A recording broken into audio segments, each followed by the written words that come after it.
Hey everyone, Craig here with Catfish Yakking, and I wanted to start the morning off by showing you my complete kayak setup for catfishing.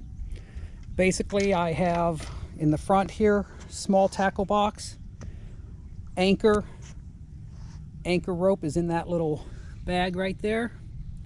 There's my dip bait, and something I've taken a liking to with my seat is I actually took two 3-inch memory foam cushions and put them under my seat, and then I put a cushion on the top of the seat.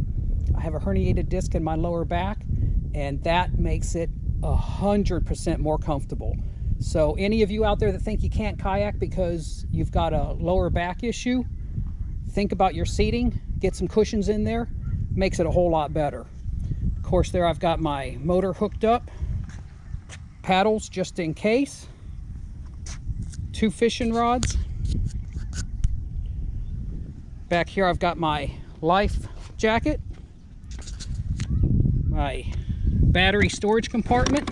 You can see I have a really small battery in there because I'm not going that far, so I don't need a bigger battery.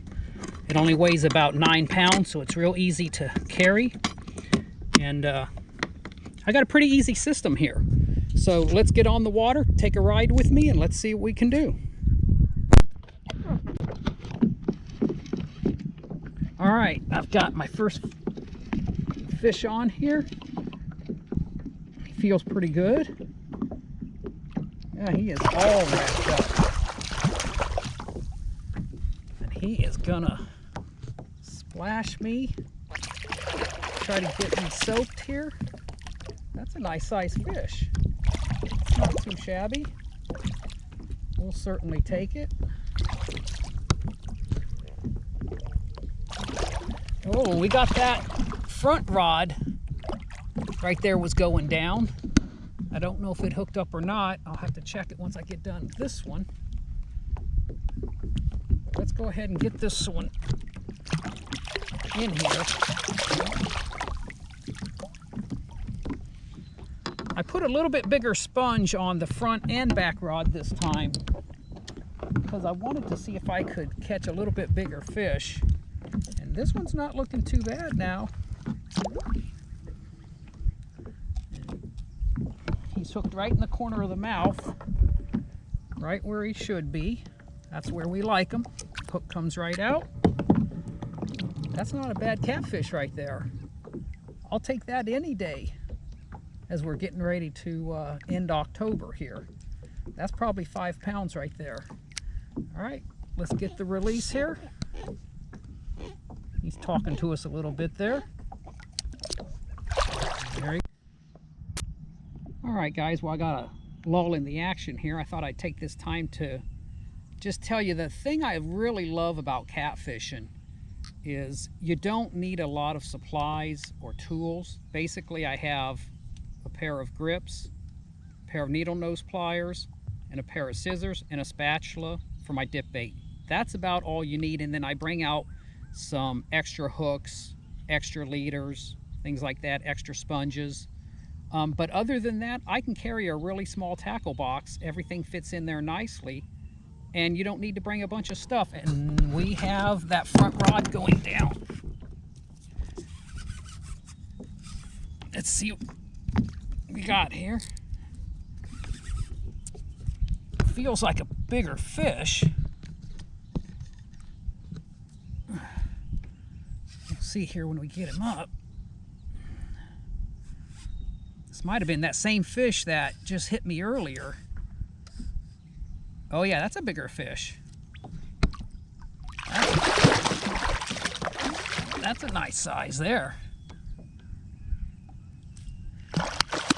I love fishing for these blue cats because they can get, they can grow over 100 pounds.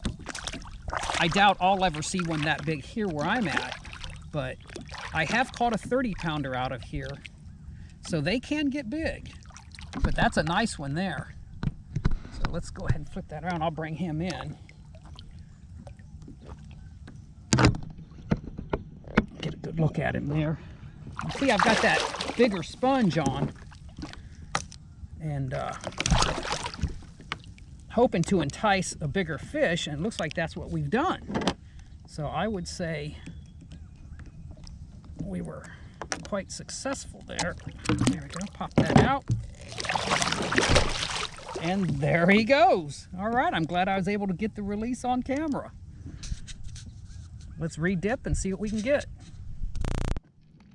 All right, I moved down a little ways because I wasn't getting any bites, and I moved into another hole and I picked one up on this back rod. It's a decent sized fish. He's got the leader all wrapped around his mouth. So I'm gonna see if he wants to work that out.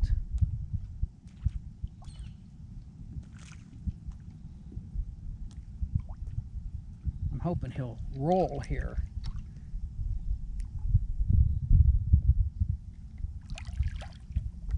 I don't know. That's probably a 4 or 5 pounder right there. But hopefully I'm going to try to get a shot. See how he's got the leader wrapped around his mouth? Well, that makes it difficult to get the hook out. But let's see what we can do here.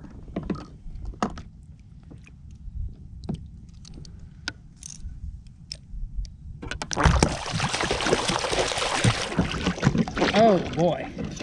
And I've got a fish on that other rod right there. So I'm going to put this one down for a second, and I'm going to pull this one in. Oh, this feels like a bigger fish now. So let's get him up and see what we got here.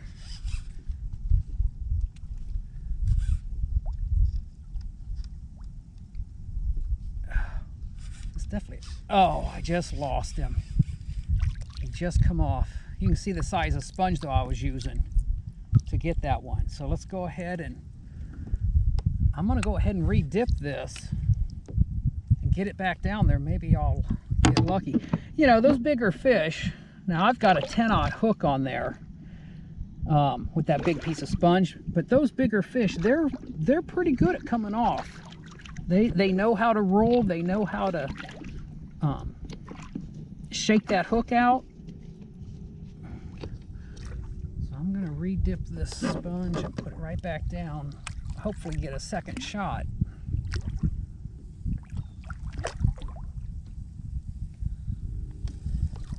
Meanwhile, I've still got the other one on back here.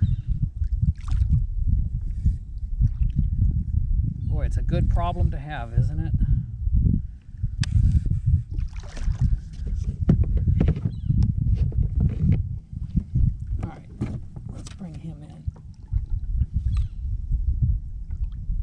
Size fish right there.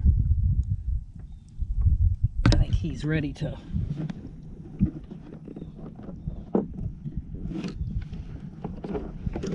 head back down.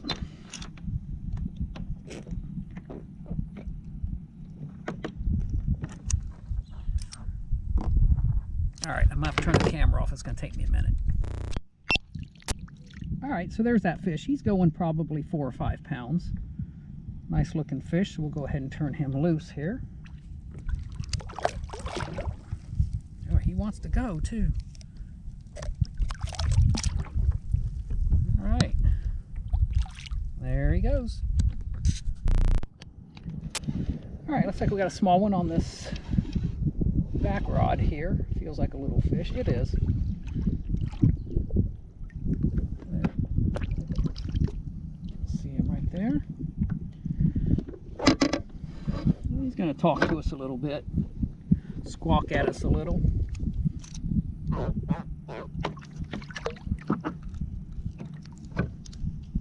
we go. Yeah, that came right out there. So we'll go ahead and release him. There he goes. All right, feels like we got another small one here on this back rod. Go ahead and bring him up. There he is.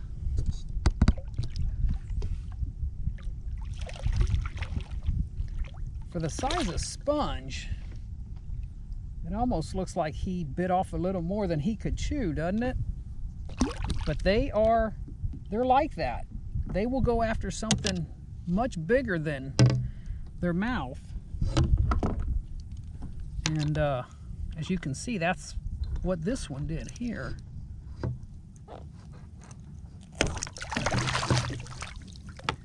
All right, now he's gonna fuss with me here.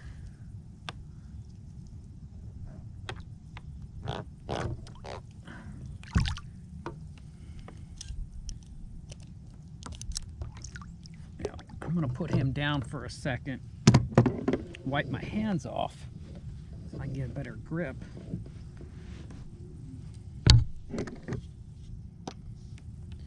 I missed one on that front rod earlier that really felt like a nice fish, probably in the 15-pound range. But I got him almost to the surface and he come off.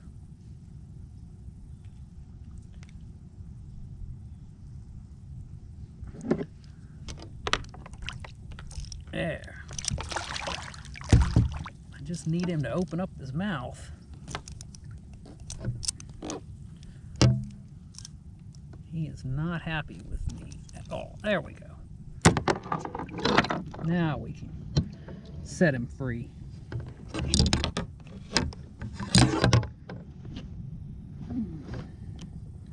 Good. Turn my camera off here to find out.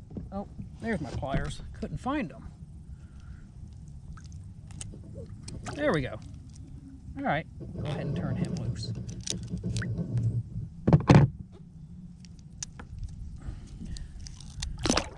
There we go. All right, guys, I think I'm ready to wrap up here. The bite's slowing down, and I've been out here probably a couple hours or so, so I think it's time to head for home. But hope you enjoyed the video. We had a lot of fun out here. I missed that one really big one that I think would have went in the 15-pound range, but maybe next time I'll get him. That's the thing about when you're using barbless hooks, you're gonna miss some, you know, and that to me gives the fish a fair chance. Not to mention, it's a lot less trauma on them to pull that hook out when there's no barb to add, you know, to make it worse. So, all right, I want to give a quick shout out to all the teachers out there. They are working tirelessly through this whole COVID-19 thing, keeping the kids educated. And so all the teachers that are retired, the ones that are teaching right now, and the future teachers, I thank you. If anybody out there, you know a teacher, give them a big thank you. All right, until next time, be safe.